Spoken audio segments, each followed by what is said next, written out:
নির্বাচন যত এগিয়ে আসছে প্রচারে ঝড় তুলছেন তৃণমূল কংগ্রেসের প্রার্থী সিদ্দিকুল্লাহ চৌধুরী মন্তেশ্বরে। বিধানসভা নির্বাচনের দিন যত এগিয়ে আসছে বিভিন্ন রাজনৈতিক দল তাদের প্রার্থীদের নিয়ে ভোট প্রচার চালিয়ে যাচ্ছে তুঙ্গে।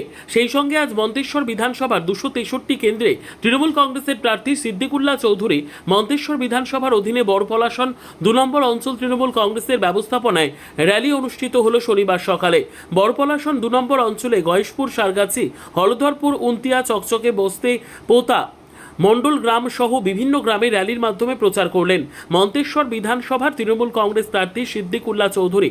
প্রচারে দেখা গেল বাদ্যযন্ত্র বাজিয়ে এলাকার তৃণমূল কংগ্রেসের নেতাকর্মী সমর্থকদের নিয়ে জনসংযোগ সারছেন প্রার্থী সিদ্দিকুল্লাহ চৌধুরী।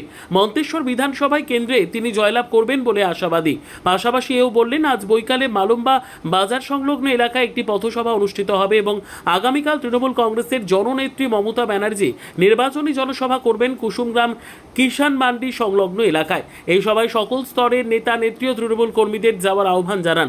এই কর্মসূচিতে উপস্থিত ছিলেন প্রার্থী সিদ্দিকুল্লাহ চৌধুরী, বড়পলাশন 2 নম্বর অঞ্চলের কনভেনার দেবাশিস মুখার্জি সহ দলীয় নেতৃত্ব ও কর্মীবৃন্দ। কোমল বরার রিপোর্ট, সুন্দর বাংলা নিউজ।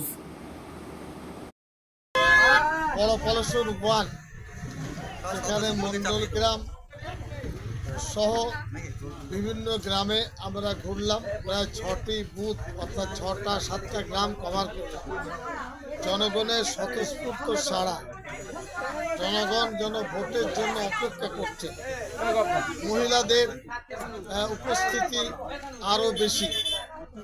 আমরা আশা রাখি শান্তিপূর্ণভাবে ভোট হবে। আগামীকাল মমতা ব্যানার্জির প্রোগ্রাম আছে মন্তেশ্বরে।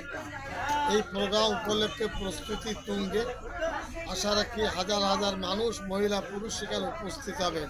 শান্তিতে ভোট হবে, মানুষের কাছে সম্প্রীতি এবং শান্তির বার্তা আমরা পৌঁছে দিতে চাই। স্যার, এই প্রখর রৌদ্রের মধ্যে যে আপনি প্রোগ্রাম করছেন, সাধারণ মানুষের কেমন সাড়া পাচ্ছেন?